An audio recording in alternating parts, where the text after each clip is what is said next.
untuk menyampaikan usul dan surat pengunduran diri saya sebagai menteri. Dugaan senjata api yang sudah diserahkan pada Direktorat Intelkam di Polda. Saya pastikan itu tidak ada.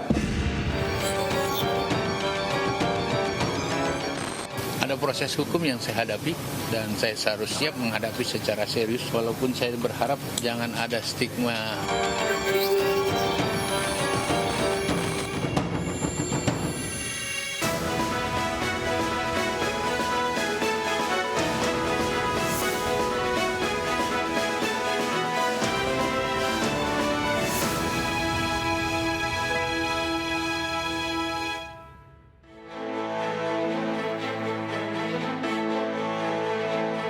Kasus hukum mantan Menteri Pertanian Syahrul Yassin Limpo bergulir semakin panas.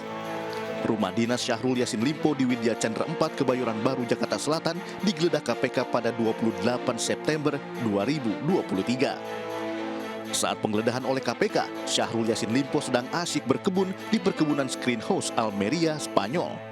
Itulah lawatan terakhir Syahrul sebagai Menteri Pertanian. Dalam penggeledahan yang berlangsung lebih dari 15 jam, KPK menemukan 12 pucuk senjata api. Belasan senpi buatan Amerika Serikat dan Jerman itu ditemukan bersama tumpukan uang 30 miliar dalam kurs rupiah dan dolar Singapura. KPK juga menemukan 909 amunisi peluru. Kedua senjata api yang ditemukan di rumah Syahrul Yassin Limpo, 10 merupakan pistol peluru tajam dan 2 pistol peluru karet. Semuanya diserahkan ke Polda Metro Jaya dan kini dalam pemeriksaan Barreskrim Polri dan Baintelkam Polri. Yang pasti bahwa barang tersebut sudah diterima oleh Barreskrim dan untuk segera dilanjutkan untuk diverifikasi. Sehingga nanti kita bisa tahu persis senjatanya jenisnya apa, dokumentasinya bagaimana, legalitasnya seperti apa, dan sebagainya. Kepolisian masih menyelidiki legalitas 12 senpi yang disita KPK dari rumah Syahrul Yassin Limpo.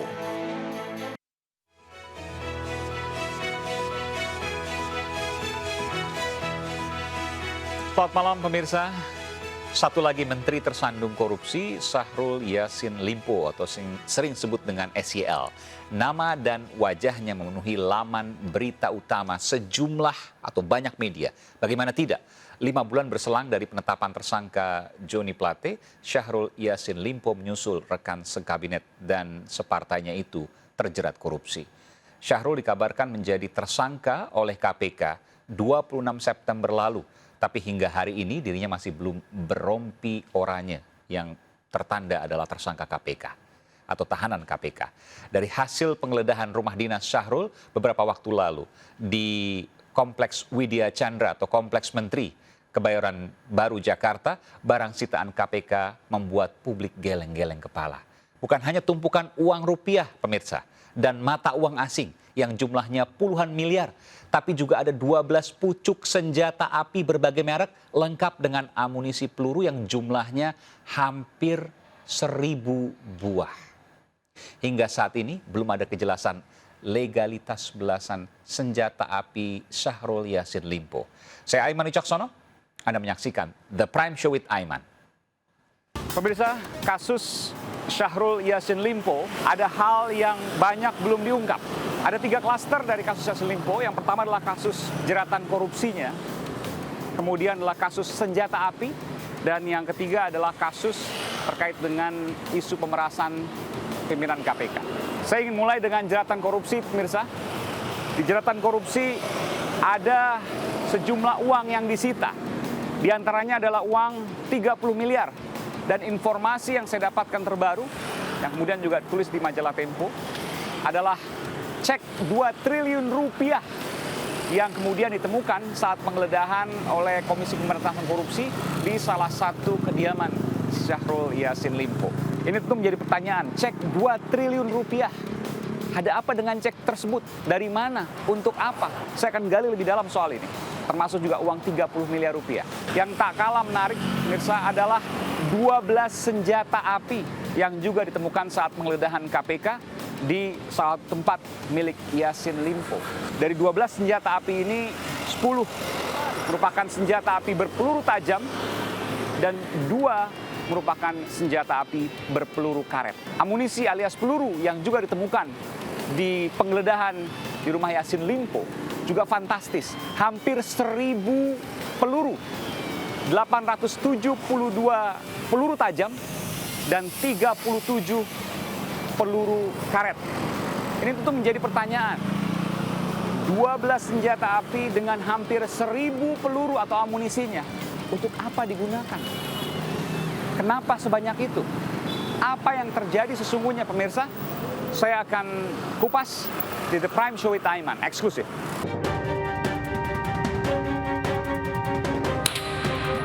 Saya ingin mencoba untuk menggali informasi-informasi ini. Saya mendatangi gedung Persatuan Menembak Seluruh Indonesia Perbakin di Jakarta, dan saya akan berbincang dengan salah seorang pelatih senior di sini yang juga pernah menjabat sebagai Sekjen Perbakin. Saya ingin masuk ke dalam, nanti saya akan gali soal ini. Soal bagaimana kepemilikan senjata api, prosedurnya dan lain sebagainya, dan seberapa banyak sih biasanya orang yang hobi menembak memiliki koleksi senjata api. Apakah senjata api keseluruhannya adalah senjata api yang dimiliki atau misalnya senjata olahraga?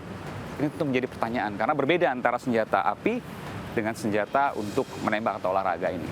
Kita akan masuk ke dalam.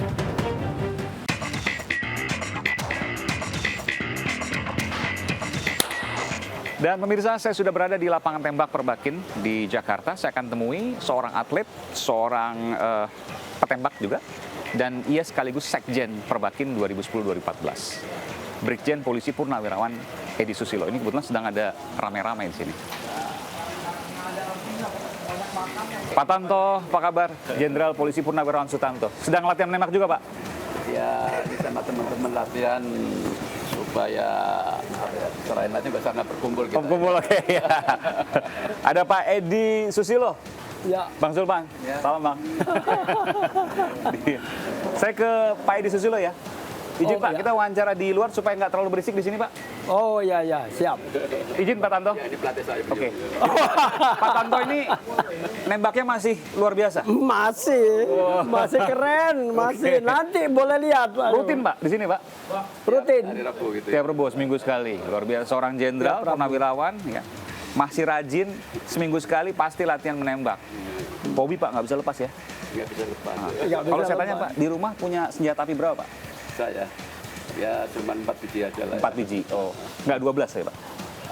Maunya sih kalau bisa ada yang apa boleh. Cukup. Kapolri cuma 4 itu ya. Kalau 12 ini tentu pertanyaan ini. Tadi saya tanyakan. Boleh nggak sih punya 12 gitu ya? Soalnya kan ada yang rame 12 itu kan. Izin Bang Sulpan. Kalau Bang Sulpan udah tahu kalau saya suka usil pasti.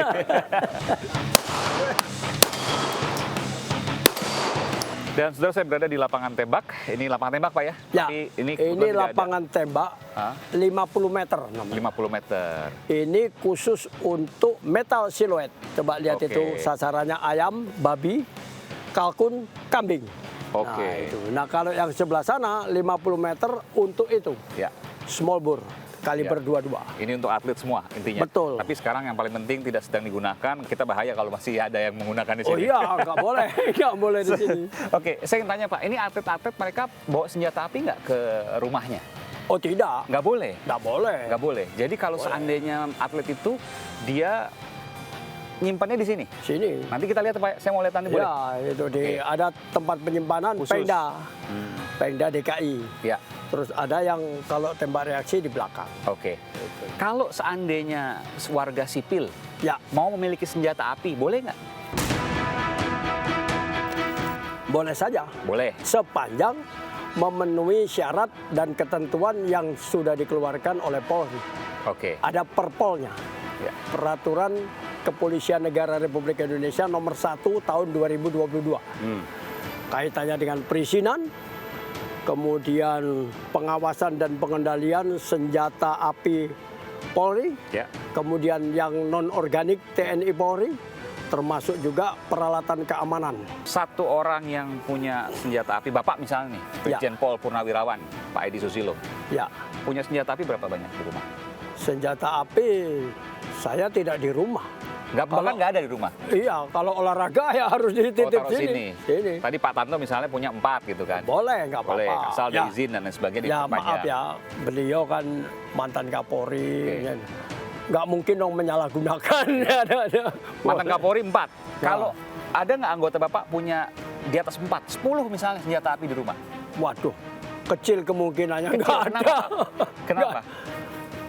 Biayanya berapa beli senjata satu? Satu, oke. Satu mahal, ya kan? Senjata itu di atas 150 juta. Satunya itu? Satu. Oke. Itu. Satu buah, satu pucuk di atas 150 juta? Iya. Plus izin dan lain sebagainya? Atau belum? Kalau sama perizinan semua dengan sertifikasi, kan harus sertifikasi. Kita tidak boleh, saya punya uang, oh saya beli senjata. Ya terus habis itu keluar nggak bisa. Harus ada tes kesehatan, narkoba, kemudian tes psikotes, kemudian uji keterampilan. Kalau tembak reaksi harus IPSC dulu, nggak bisa sembarangan. Jadi ada tes-tes segala macam. Itu 140 juta belum sama tes-tes itu ya? Iya.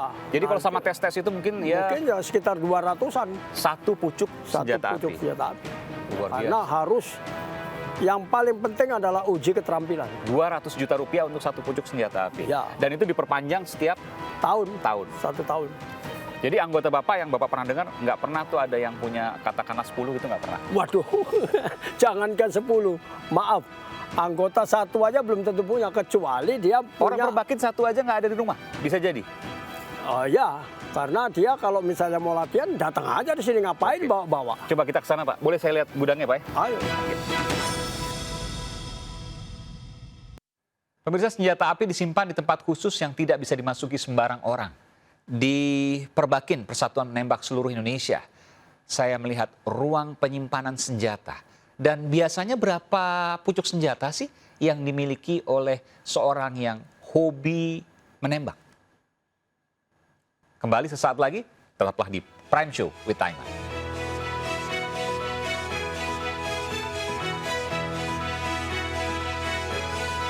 Boleh ke dalam.